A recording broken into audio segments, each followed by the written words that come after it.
à toutes et à tous, nous sommes en direct depuis le Salon de l'Agriculture, porte de Versailles. Bonjour Gilles Gansman. Ça sent bon, hein, il y a des petites odeurs dans le salon. Peut-être parce que Vincent Ferniaud est là aussi. Ah, c'est mon toilette, vous croyez? Mais non, vous êtes toujours un petit peu comme dans Astérix, entouré d'un nuage d'odeurs de cuisine. Voilà. Bonjour Vincent Ferniaud. Pas l'odeur des animaux, on n'est pas sur le Non, nous sommes des animaux, sur le stand village semences. Il y a des pommes autour de nous, il y a des semences, il y a du cidre, oui, pas loin, effectivement. Bonjour Vincent Ferniaud, vous êtes notre invité. Évidemment, c'était évident qu'il fallait vous inviter aujourd'hui, que c'était la meilleure des idées. Tous ceux qui me voient vivre ici me disent on sent comme si tu étais un peu chez toi. C'est pas complètement faux. C'est pas complètement faux. On va en reparler tout à l'heure. Ensemble, c'est mieux. C'est une semaine spéciale Salon de l'Agriculture. Vous allez nous en parler dans un instant. Évidemment, nos auditeurs de Sud Radio vous connaissent puisque vous êtes tous les dimanches entre 10h et 11h à l'antenne. Sur Sud Radio toutes les semaines pour des bons petits conseils. Oui, sur la place du marché. Avec voilà. tous ceux qui veulent me rejoindre. Absolument. On va en parler dans un instant. Vous avez regardé la télé hier, Vincent ? Pas du tout. Pas du tout. Vous avez fait quoi? Vous étiez au resto? J'ai préparé cette émission avec beaucoup de sérieux. Non, vous avez fait quoi alors hier? J'ai eu un SMS à 19h, c'est pour vous dire. Je suis rentré très tard. Ah, vous êtes rentré très tard. Bon, vous n'en demande pas plus. Non, bon, il n'y a aucun risque. J'ai accompagné la dernière traite au salon, puis après je suis rentré. Et vous regardez quoi en général? En général, moi je suis assez chaîne info. Je dois dire, je suis assez vacciné à l'info, tant mieux, parce qu'on a besoin de vaccins en ce moment. Et en général, plutôt des chaînes documentaires, parce que j'aime bien apprendre. Donc vous n'avez pas regardé Capitaine Marlowe Non, j'ai raté ça. Comme 6 953 000 téléspectateurs, 30% de part d'audience. C'est incroyable. Un carton pour France 3 à chaque fois. Les inédits font des scores hallucinants. Et vous qu'avez-vous regardé 0826 300 300, vous savez que vous pouvez nous appeler tous les jours pour nous faire part de vos impressions sur les programmes. On a Sonia en ligne qui nous appelle de Perpignan. Bonjour Sonia. Bonjour Valérie, bonjour à tous. Bonjour. Alors, qu'est-ce que vous avez regardé vous hier? Pékin Express. Pékin Express. Je me suis régalée. La nouvelle saison. On a reçu effectivement Stéphane Rothenberg, nous on avait regardé l'émission avant. C'est vrai qu'on est captivé dès les premières images, quand on voit qu'ils se découvrent les uns les autres. Qu'est-ce qui vous a plu justement de retrouver ces candidats? Comment? C'est de retrouver ces candidats des anciennes saisons. Oui, les anciens. Et je vois que Denis, le Corse, là, elle est très patiente parce que lui, c'est un goujat. Et la dernière fois, je m'en étais aperçue, mais là, vraiment, ça a été le summum, là. Ah ouais, vous trouvez qu'il s'est mal comporté? Oh là là, je ne peux pas le supporter, lui. Ah bon. Enfin bref, ils sont tous super, très courageux. Et puis, on a découvert la Russie. On ne connaissait pas ce jour. La campagne russe, l'euphorie, tout ça. Les images étaient très très belles. Les grandes avenues, c'est tout. Mais là, on a découvert des belles isbas, la vie campagnarde russe. On s'est régalé, franchement. Bon. Eh ben, vous suivrez donc la fin de la saison, donc toute la série. Ça a recommencé hier soir. Oui, il y en a à peu près pour cette semaine. C'est une saison un peu plus courte. Et comme nous expliquait Stéphane Rothenberg, il est parti lundi tourner la nouvelle saison. Merci Sonia, ça a rassemblé hier 2 545 000 téléspectateurs. C'est 1 200 000 de plus que la semaine dernière où il y avait le truc des patrons, là j'ai oublié le titre, et quasiment le même score que pour le lancement de la saison précédente. Vous avez regardé? La semaine dernière c'était les enchères, vous savez, on proposait des innovations. J'ai vu les trailers et c'est vrai que la traversée de la Sibérie, moi ça me fascine. Je suis un lecteur de Sylvain Tesson et notamment toutes ses aventures sibériennes et on retrouve un peu de cette ambiance incroyable et la distance est hallucinante. Enfin, je veux dire, c'est un continent hallucinant. De relier la Russie jusqu'à Pékin, c'est une vraie aventure. C'est fou. Ouais. On a en ligne avec nous Patrice également. Bonjour Patrice. Bonjour. Qu'avez-vous regardé hier? Alors, je devais regarder Magnum. Ouais. Mais comme TF1 ne diffuse pas les épisodes dans l'ordre, je me suis rabattu sur le Capitaine Marlowe. Eh ben voilà. Et ça vous plaît? Marlowe, ah oui, j'adore. J'adore. Il a de la moustache aussi. non mais c'est génial quoi. C'est vraiment le personnage atypique. Hein. Ouais. Oui, non, et puis elle plaît, c'est ce que je disais, un carton, près de 7 millions de téléspectateurs. Merci Patrice. C'est vrai que Magnum est arrivé en deuxième position, 2 668 000 téléspectateurs.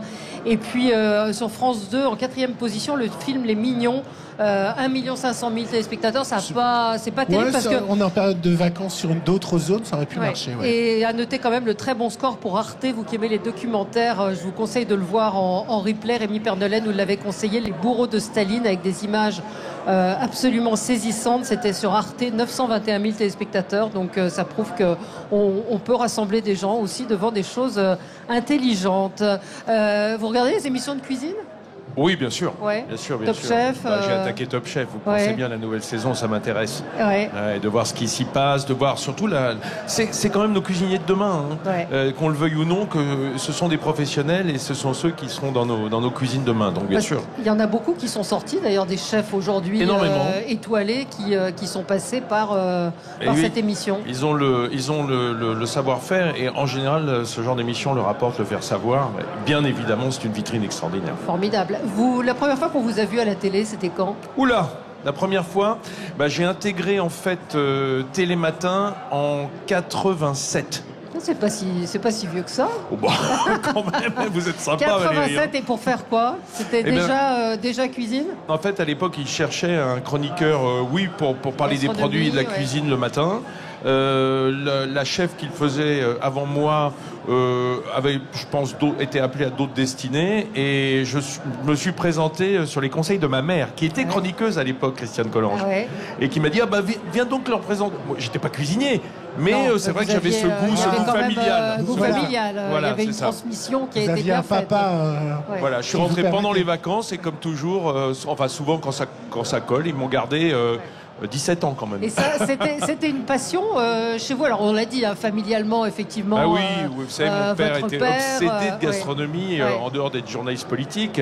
Et donc on a vécu dans ce terreau familial des bons produits, de la belle cuisine, des chefs. Et je peux dire vraiment aujourd'hui, les chefs, c'est devenu ma deuxième famille. C'est votre deuxième famille. Et puis vous avez pendant de nombreuses années été sur France 3 avec Midi en France, où vous avez sillonné la France. 8 ans. Une aventure extraordinaire. Et d'ailleurs, j'ai l'impression cette semaine ici sur le salon de prolonger Midi en France avec Ensemble c'est mieux. Oui, c'est parce ça qui est génial. On va le voir, vous mettez à l'honneur justement différentes régions avec leurs produits. On va passer au zapping de Gilles. Oui, madame. Sud Radio, le 10h midi, les médias, l'instant zapping. Alors Valérie, Vincent, je vous ai évidemment concocté un zapping un peu en rapport avec le salon de l'agriculture. Donc c'est à vous, il rappelait ces chiffres alarmants sur la précarité du monde agricole. Certains finissent par craquer. Ils sont 10 000, par exemple, à se reconvertir chaque année. En cause notamment les faillites, les difficultés financières. 1416 exploitations ont fait faillite en 2016. Des agriculteurs qui ont tellement de travail, qui n'ont pas le temps de construire une vie de famille. Un agriculteur sur 4 est célibataire. Solitude, travail harassant, difficultés économiques, des vies ravagées. Encore un chiffre glaçant, celui-là. Un agriculteur se suicide tous les 2 jours. Incroyable. Alors vous avez entendu que les agriculteurs pour 30% vivaient sous le seuil de la pauvreté. Et là, quand l'actualité se bouscule, un autre chiffre à l'inverse, affolant, les revenus du joueur Kylian Mbappé qui ont été publiés cette semaine. C'était dans Touche pas à mon poste avec François Minguet, du chef d'enquête au magazine Capital. Écoutez bien les sommes. Il est plus footballeur encore un petit peu que businessman, mais il a un potentiel absolument énorme. C'est-à-dire qu'il gagne environ, on le dit, donc 30 millions d'euros par an à seulement 21 ans, ce qui fait quand même 80 000 euros par jour. C'est une tradition. Samedi, le président Emmanuel Macron est donc venu ici au Salon de l'Agriculture. Il a évidemment été interpellé par les jeunes agriculteurs sur ces fausses promesses. Non, des engagements et je les tiens. Oh là là, mais venez voir, venez là un peu. Parce que c'est bien beau de gueuler, mais il faut un peu, derrière, il faut y aller. Bonjour. Moi, je veux bien recevoir toutes les leçons de la terre. Oui. Mais depuis 3 ans, moi, les jours et les nuits, quand il faut se battre pour les agriculteurs, je suis là. Oui, là je suis là avec vous aujourd'hui. Je suis rentré un pas d'heure hier, 2 jours et 1 nuit pour me battre pour la PAC. C'est pour vous ça aussi. Nous on se bat tous les jours. Eh ben oui, mais moi aussi. Et moi aussi. Dimanche, M6 a diffusé le portrait de Jean-Philippe, éleveur bovin, qui tente de survivre malgré son amour inconditionnel de ce métier. 365 jours par an, 12 à 14 heures par jour. Comme Jean-Philippe, un agriculteur sur 4 vit aujourd'hui en dessous du seuil de pauvreté. J'adore mes vaches. c'est ma vie. Je suis né là-dedans. Moi, du moment que mes vaches soient heureuses, c'est le principal. Puis que moi, que je suis heureux avec eux, que ma femme soit pareille, je m'en fous que le reste, l'argent, on en a pas. Et puis vous vous souvenez, Valérie, je vous avais parlé de Quentin, qui à 18 ans était le plus jeune à se présenter aux élections municipales. Eh bien voici Marcel Berthomé. Alors c'est le plus vieux candidat des municipales, il est candidat à la mairie de Saint-Seurin-sur-l'Île. D'après vous, il a quel âge ? Je l'ai lu, 92 ou... Il a 97 ans. Ah oui, 97. Et forcément, quand on a 97 ans, écoutez bien, on a fait toutes les guerres. La guerre de 39-45, je la fais dans le Royal Air Force. Ce sont les villes que j'ai bombardées sur l'Allemagne pendant la guerre. Là, alors, la guerre d'Indochine, moi je l'ai faite de 51 à 54. Ça, c'est l'Algérie. Vous avez 97 ans. Qu'est-ce qui vous pousse encore à faire de la politique ? Un projet ne se termine jamais et j'ai pas envie de mettre un point final. Il porte beau, hein. Je ne sais pas si vous l'avez vu, il est incroyable ce maire. Hein. Oui, il porte beau et quand on parle de guerre, moi j'aime bien rappeler que notre génération... s'est battue pour notre liberté. Oui, enfin, en tout cas la mienne n'a pas connu la guerre. Oui, évidemment. Non, mais c'est le grand changement historique des gens nés après les années 60, c'est de ne pas avoir vécu de guerre et c'est extraordinaire, ça donne une sorte de confiance en soi. On oublie presque qu'il y a eu des guerres jusque-là tout le temps. Une autre forme de guerre aujourd'hui. Ouais, oui, la guerre est... Moi j'ai connu les gilets jaunes, monsieur. Ouais. Oui, c'est vrai, c'est vrai. Vincent Ferniaud, vous êtes donc au salon depuis l'ouverture, hein, vous mangez, vous dormez, vous avez votre lit de camp. Pratiquement, on a entendu les différents extraits qu'il y a pu y avoir sur le monde de l'agriculture où il y a un vrai désespoir parfois. C'est ce que vous avez ressenti. Alors à la fois une profession qui est très fière et une difficulté au quotidien. C'est ce que vous avez ressenti, vous, dans les allées du salon ? Alors, dans les allées du salon, d'abord, vous avez eu la gentillesse de rappeler que j'ai fait 8 ans midi en France où on a vraiment écumé toutes les régions, on est allé partout et on a senti évidemment ce désespoir des agriculteurs face à des situations qui sont intenables. Quand on se lève vraiment avec les poules, hein, pour le coup, avec le soleil, qu'on se couche à pas d'heure et qu'on gagne même pas le SMIC, enfin qu'on a difficulté à même avoir 1000 € par mois pour faire vivre sa famille, je veux dire, c'est scandaleux. C'est scandaleux, d'autant plus que ce qu'on oublie aujourd'hui, parce que tout est morcelé, tout est évidemment en boîte, c'est que ces gens nous font manger. Manger, on en a besoin tous les jours. Et qu'on ne saurait pas faire. On ne saurait pas faire sans nos agriculteurs. Si on était des chasseurs-cueilleurs il y a 10 000 ans, on savait tout faire. Aujourd'hui, on est dans une époque de spécialistes. On délègue à des spécialistes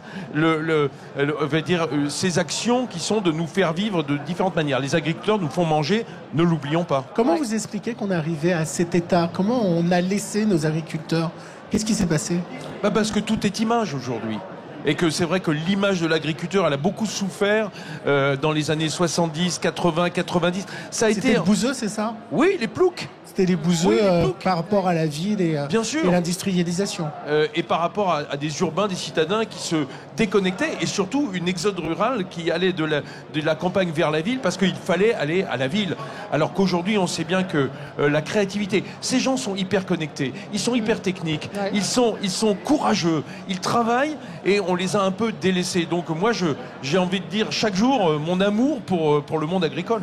Alors tous les jours cette semaine, vous êtes avec Ensemble c'est mieux sur France 3, Île-de-France en duplex depuis le Salon de l'Agriculture. Non, France 3 total. France 3 total, France 3 national. Je croyais que c'était que Île-de-France. Non, c'est même l'intérêt de ce salon, c'est que toutes les régions montent à Paris comme toutes les régions montent au Salon de l'Agriculture. Et donc vous les mettez à l'honneur pour que ces régions présentent leurs produits phares. Il y a un concours en fait, vous organisez un petit concours bienveillant évidemment. On a organisé un petit match, une petite compète pour que chacun puisse brandir le drapeau de sa région, qu'en région on soit fier de pouvoir montrer ses produits. Donc petite compète, mais comme ce sont tous mes homologues, tous mes camarades de région qui présentent les Ensemble c'est mieux effectivement dans leur région, vous imaginez bien qu'on se met pas sur la tronche quand même. Non, alors vous avez vu comment vous faites pour garder la ligne je la garde pas. Vous la gardez pas on va dire que j'ai une ligne qui est courbe. Vous goûtez quand même un certain nombre de produits évidemment parce que vous êtes professionnel, donc il faut bien s'investir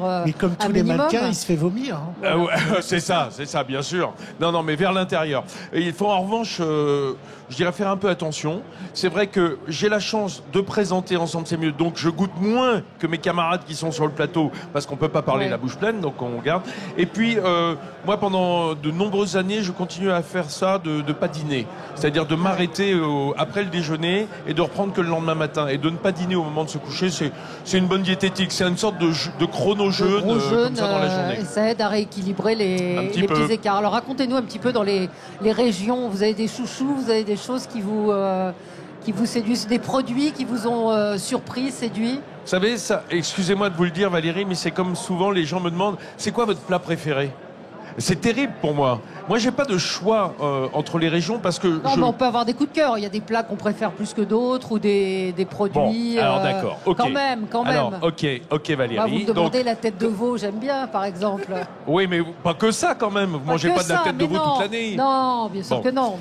Alors, soyons un petit peu chauvins. La famille Ferniaud, elle est originaire de Franche-Comté, voilà. Jura, Audoux. Donc, moi, j'ai toujours cette petite fibre comtoise en moi. Mais j'ai aussi une grand-mère bretonne. Alors bon, hop, je passe à l'ouest.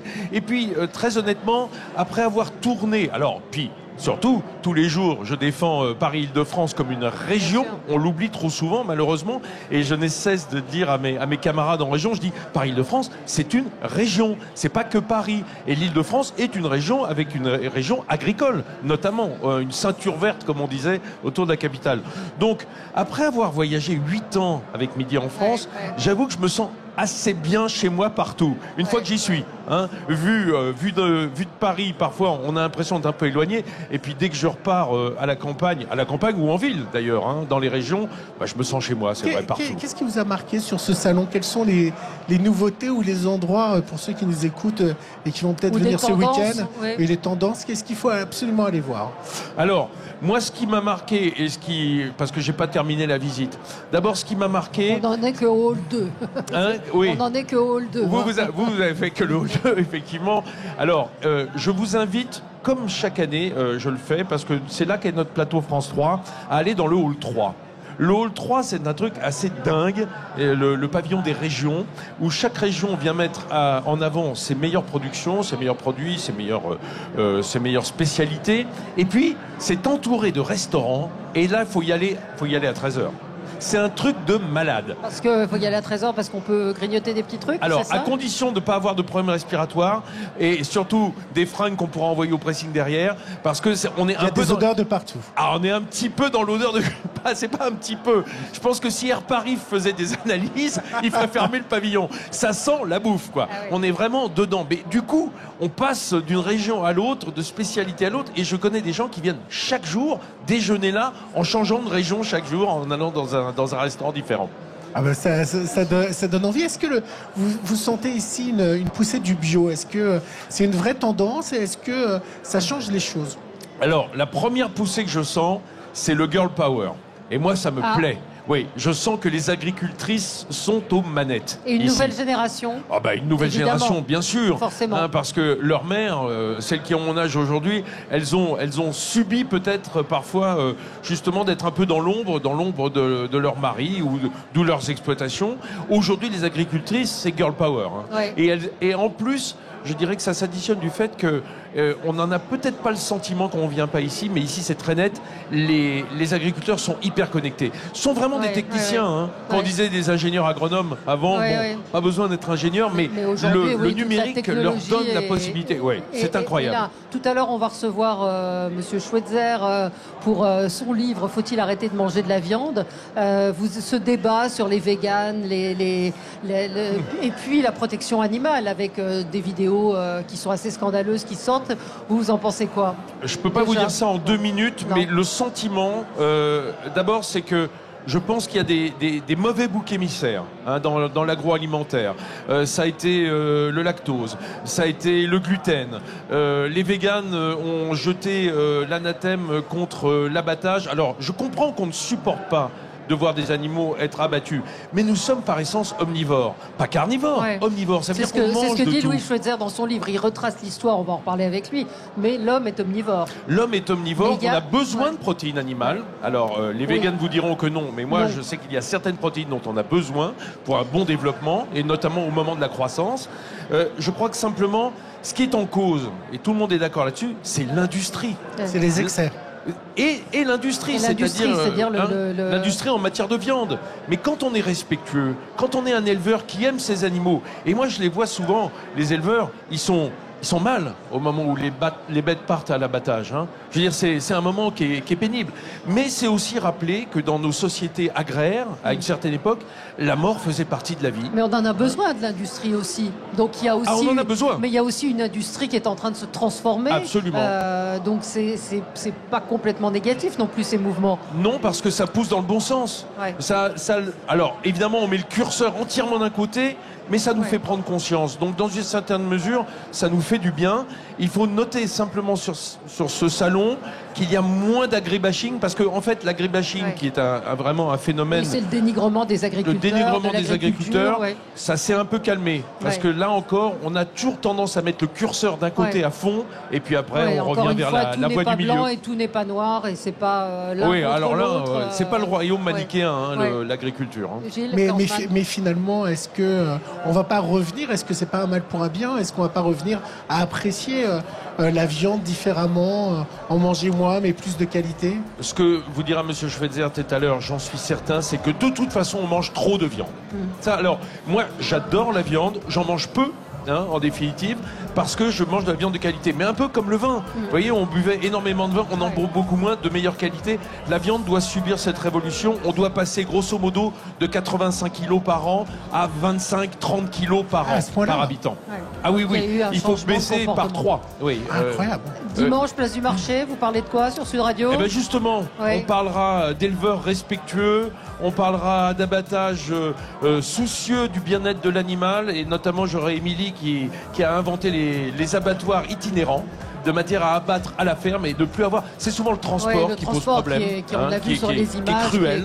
est cruel et mal fait. Donc je pense que tout ça ira dans le bon sens, et Édouard Bergeon, le réalisateur de Au nom de la terre, viendra me faire un petit coucou pour apporter son témoignage. Ce sera dimanche sur Sud Radio à 10h, et puis on rappelle, Ensemble c'est mieux au Salon de l'Agriculture jusqu'à vendredi à 10h45. D'ailleurs, il faut que j'y aille. Il faut y aller, là, il va falloir y aller. Ça va bientôt démarrer. Moi, je suis un peu déçu, il nous a rien amené à manger, Vincent. Même pas un petit gâteau. Vous m'avez rien demandé. On a du cidre en face et des pommes à côté. D'accord, je vais aller faire le marché. Voilà. Merci beaucoup, Vincent Fernion. On se retrouve dans un instant avec deux invités. Louis Schweitzer, président de la Fondation Droit Animal, qui vient de publier Faut-il arrêter de manger de la viande, et Mathieu Estadieux, éleveur de vaches gasconnes des Pyrénées, qu'on connaît un petit peu, on connaît moins cette race de vaches, mais justement, c'est très bien. Merci à vous, Vincent Fernion. On se retrouve dans un instant. À tout de suite.